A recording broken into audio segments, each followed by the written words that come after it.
అధినేత వైఎస్ జగన్ కు big shock ఇచ్చేందుకు ఏపీ ప్రభుత్వం సిద్ధమవుతోందా?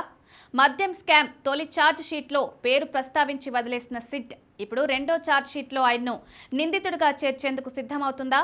ఈ మేరకు జగన్ కు నోటీసులు జారీ చేసి విచారణకు పిలిపించాలని భావిస్తున్నారంటే తాజా పరిణామాలు అవుననే సమాధానమిస్తున్నాయి. వీటికి బలం చేకూర్చే విధంగా మరో కీలక పరిణామం చోటు చేసుకుంది.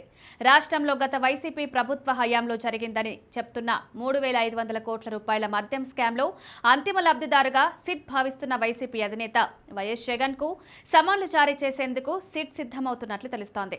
ఇప్పటికే ఈ కేసులో పలువురు కీలక నిందితుల్ని అరెస్ట్ చేసి జైలుకు పంపిన పోలీసులు తాజాగా హైదరాబాద్లో మరో నిందితుడు వరుణ్ పురుషోత్తం విదేశాలకు పారిపోతుండగా అరెస్ట్ చేసి విజయవాడకు తీసుకొచ్చి విచారించారు.